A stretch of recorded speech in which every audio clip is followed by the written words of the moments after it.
Hello and welcome back to Melodies of the Gods with your host, Amy and Kate. Unlucky number.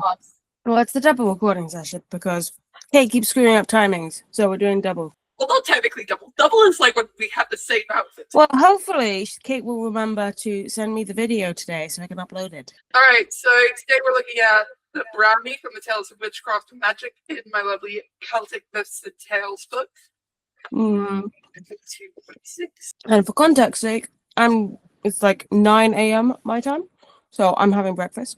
Yeah, fair enough. I don't just stuff my face because the certain myth kept changing time, so I'm eating breakfast now. Yeah, I tried to do the bathrooms today in our house. I did not need as much time as I thought I was going to need. Well, at least you did it. So, yeah. Yeah, that's one down, one more to go. I need to make sure most of them. I'm surprised how curly my hair turned out from last night's wash. Okay. Really, the one is really becoming a bit more rooted quite quickly. Like you can really see where it's like my natural brown. This is how dark my hair is naturally. I think this is your face where you're just like looking to the side. I'm eating. I can't eat. It's just better. I found my lighting. That's better. I can see myself. That face you're making has to be even more stupid than the penny drop face. Yeah. All right. Anyway, that's what happens with curly hair. When you wash it, it goes pink. Just saying. It just happens. Okay, let's do this next. Okay, so for anyone wondering what I was just saying about the penny drop thing, season 2, episode 7.1 is going to be your friend. It's towards the end of the episode, and it's so ridiculously funny. I was texting Amy about it. It's so visceral, though. This is what I had befriended. Okay. Well, I've got to go to Aldi's in a bit, so you gotta move this along. A Scottish myth, which is a perfect segue into what I'm going to talk about afterwards, because I'm sorry, it's Six Nations time. Yes, it is. Continue. Come on, let's do this then. In Scotland, there's a creature that's not a witch, not a warlock, or even really a fairy. He's a brownie, and he's ugly, so he's not often seen by mortal eyes. For brownies are small creatures with great bulging eyes and faces that are furred like the backside of a donkey. Donkey, nice. But a brownie is a helpful soul, and although they are not often wanted by all around a house or a farm, they work a kind of magic and help to clean and to tend the farm or run the mill for just the price of a bowl of cream and the odd bit of oatmeal. There was once a brownie who lived round about a house on a farm in Westerries in Kintail. The house on the farm was empty, so the brownie had made himself a happy home. In the same village, near the house and the farm, lived a young miller who shared a house with his mother. Now, his mother was a greedy woman who dabbled in in magic of all sorts. Not all of it white, to be sure, and she had set her sights on the young lassie at the big house on the hill to be the wife for her young miller's son. Thoughts so far? Not bad so far.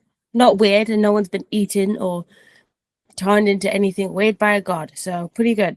The lassie was pretty and her nature was kind, but the young miller was already in love with another, a servant girl who went by the name of Katie.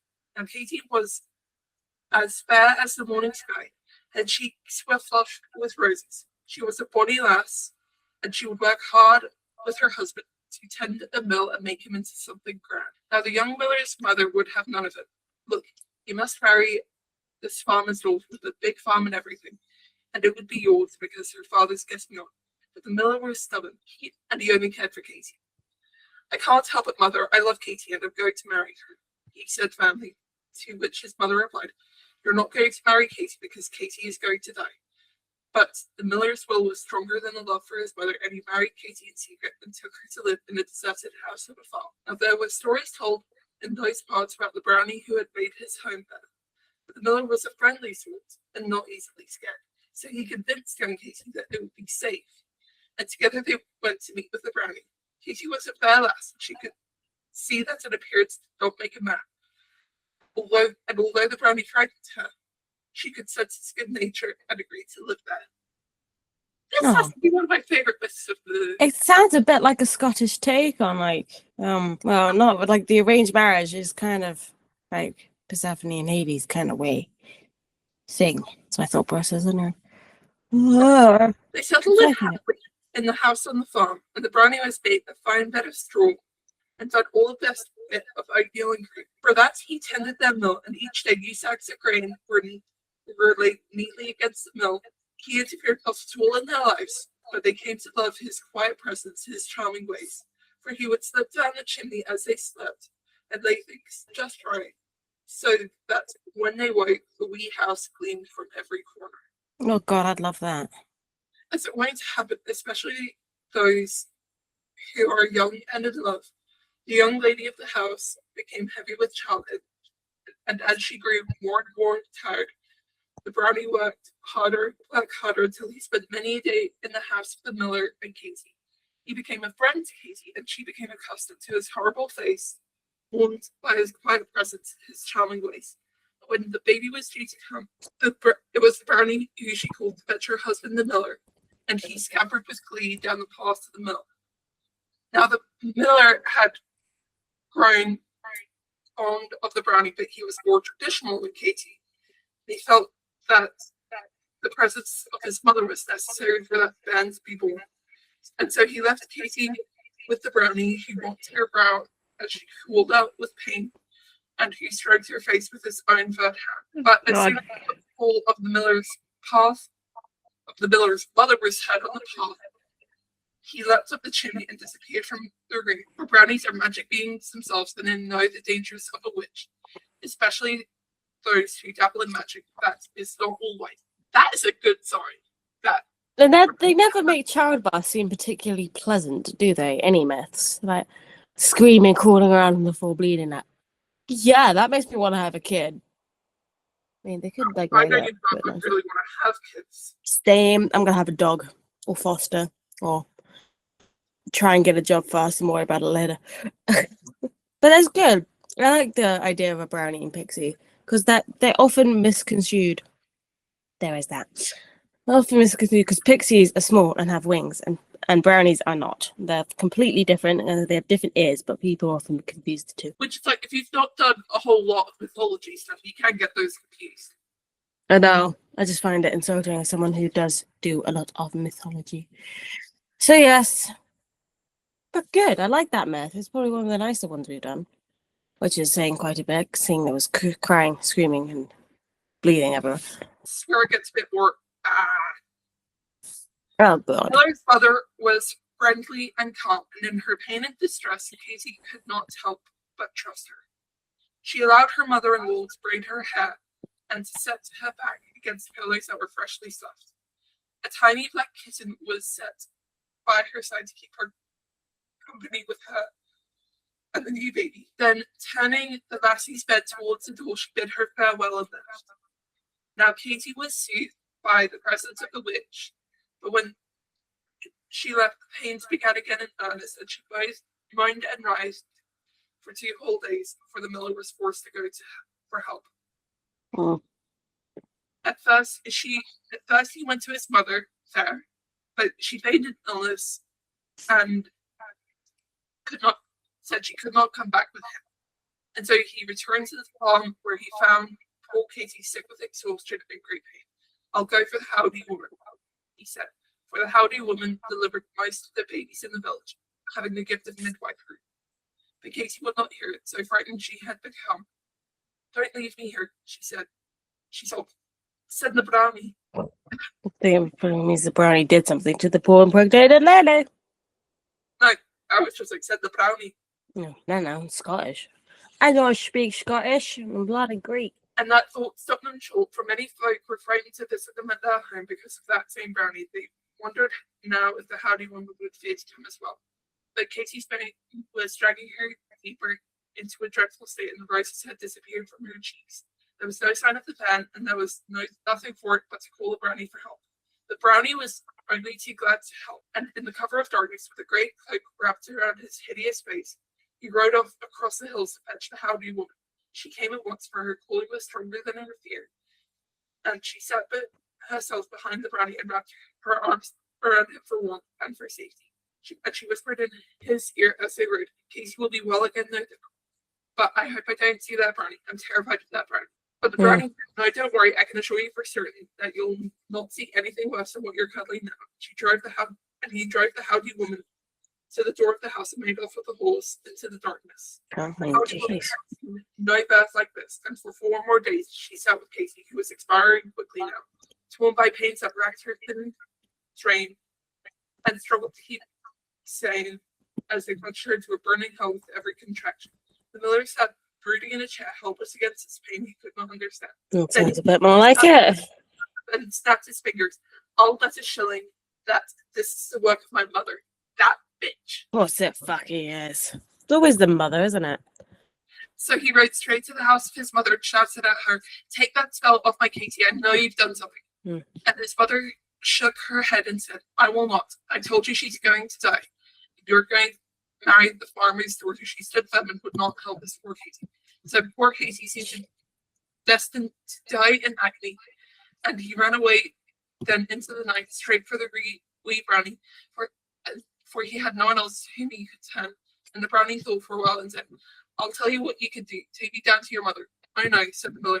That would not help us at all. God himself couldn't help me against my mother. Ah, said the brownie. Yeah. You take me down there because I can become invisible. And if you were to rush in and tell your mother, oh, mother, you've got a peaceful grandson, and then run off again, I will stay behind to see what happens, and I'll be invisible. And so it was decided that Brownie would come along.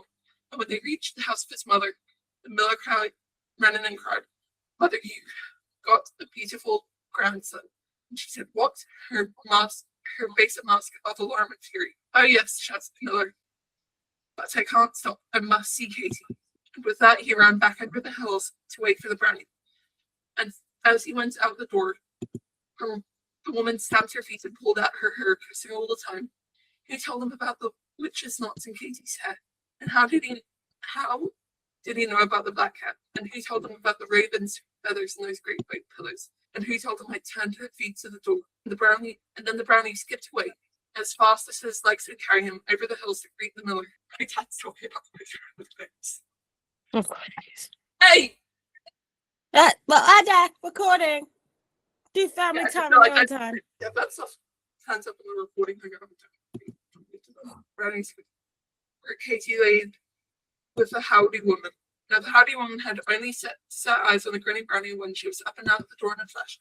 But the brownie set himself to work, striking the poor lass's cheek, mopping her brow, warming her with his quiet presence and charming ways. He untied her head and brushed it down to her shoulders, crooning softly in her ears. Then he took those great new pillows and set them aflame in the hearth until only dust remained of those evil black feathers. And then with one angry twist, he took the head from the kitten and burned her to ostracize the course of poor Katie.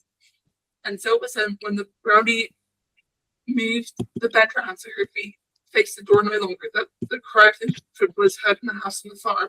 Katie slept then, and when she woke, her baby was clean and swaddled, and the roses returned to her cheeks once more. But the brownie had gone, as brownies often do that. Jesus, that's dark. They missed the wee man's quiet presence and his charming ways, but he had milled enough grain for 20-odd years.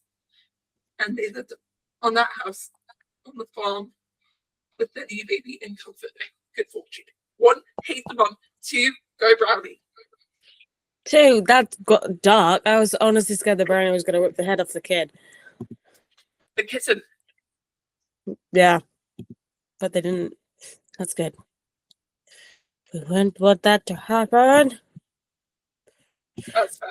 I like that one though. It's had a happy ending. Most of the ones we read don't exactly have happy endings, do they? That's true. And it's a lot better than when we started this season. Oh my god, yeah. What is with the ones we had then? You gotta really read the mess before you pick them, don't you? Yeah.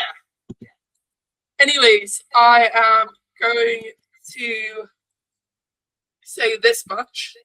Mm-hmm. With the Scotland myth, we're going to segue into something that I'm going to ramble about for a minute, and Amy can chime in on. Because it is the 6 nation matches. It's also the first day of the Winter Olympics. Go Team GB! My god, I smoke everyone. They did the funniest thing with the bobsledding team. I know. It was great. I love watching it. They had to predict who's going to win each of the round one matches. Yeah, well, I was more watching the opening ceremony and be like, yeah, everyone's looking chic. I love Canada's outfits for the opening ceremony. Their giant Canadian flag vests. It was great. I love them. I want one. Canada. I'm going to have one of these afterwards. Nice. Still having my cup of tea. I've now finished my first cup of tea. How many cups I of tea should move on. a day? Depending on the day, I tend to have 5. Can I say it? Yeah. So I have 2 in the morning, then 2 in the afternoon, and then might have another one in the evening. So tea. And normally I just have a giant yeti full of tea during the day. And whoever says tea is just hot leaf water, it is the best hot tea water in the world. There have been wars over this. Name another drink that has ever had another war been fought over. There haven't. Tea. It's the only drink worth fighting a war for. And I will die on that hill. But yes, Six Nations. It is beginning. And the Rugby Europe Kate. Championship kicks off this weekend as well. All right, Kate, begin your rant. Okay, so I love the Six Nations, but there's You? Shut. Let me say this so you'll get where I'm coming from. Yes, the opening ceremony was on a Friday, which is normally when the Six Nations opening matches, so they moved it to a Thursday. Why not do a Super Saturday kickoff? Oh, I don't know. So you can have a 1 o'clock kickoff, a 3:15 kickoff, and a 5 p.m. kickoff. Well, maybe they just didn't think about that, Kate. Maybe they need a you on that team, and then you could point out all the obvious shit. No, but like, want to hear some of the analysis I put in our rugby round before? I thought you were going to rant about the Six Nations and who's going to win. Didn't like Team New Zealand, or Ireland lose? They saw TikTok on it. Before. No wonder the Irish are depressed. Good. So long as we beat the French, we can lord it over the both of them. Good old, I can't believe I say this, but good old French. And that's, yeah. So the thing is that so this weekend England play Wales. That's a must win to get our year off to a good start. Yeah. I feel like it's going to be Grand Slam decider is Ireland versus Scotland, or France versus Scotland. And then the championship decider is going to be England versus France, because realistically, with the squads this year, those are the top 3 teams. Yep. So long as England wins against France, I do not care. I refuse to support a team who loses to the French. Which we beat them last year. I'm going to check. Who's we? Switzerland or just United Kingdom? I'm talking You about. got to specify which country you're supporting. You belong to too many. That's bad. All right. Who do we? When do we? I'm a shepherd of the water. I'm a shepherd of the water.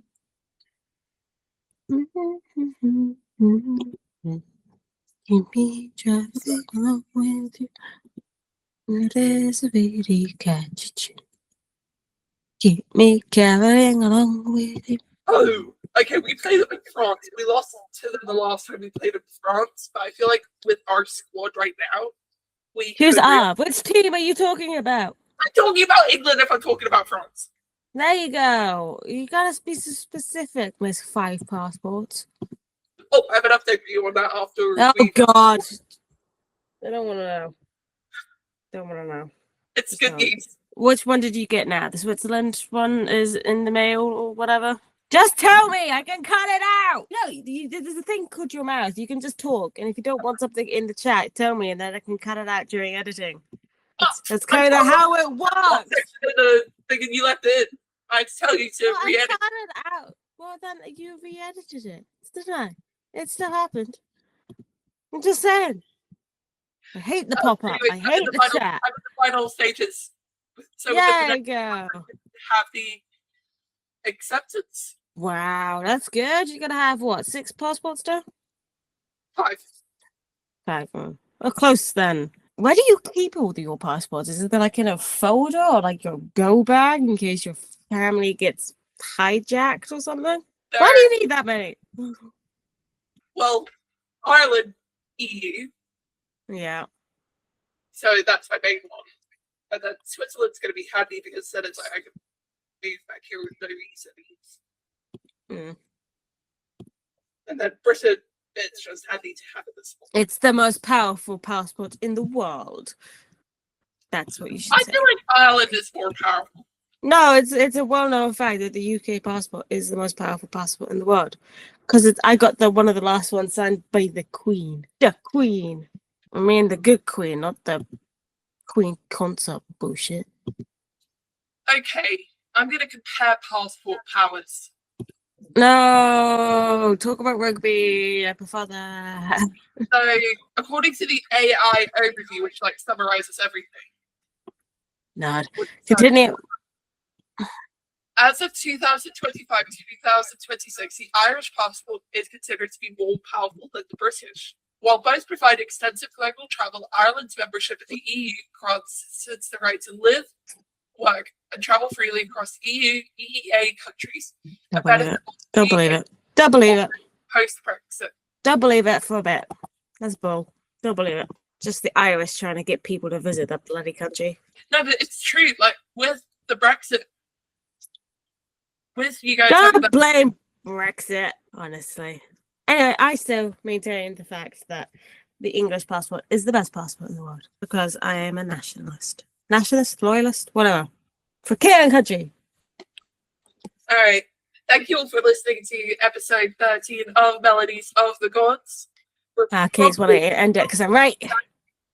With we've got this episode. We've got a couple of episodes coming over the next couple of weeks. We're not recording next week, so I'm in Ireland. Ireland. How funny is that? La la la la la la la. For the land, the cook killer, and the Lord above singing. Sorry, I like Ireland. You're gonna watch England versus Wales later today? I'm probably busy. I've got to do the shopping with my mum and then take my stepfather out for his first walk with his new leg. He's got a new leg. He's got a new kneecap. Ah.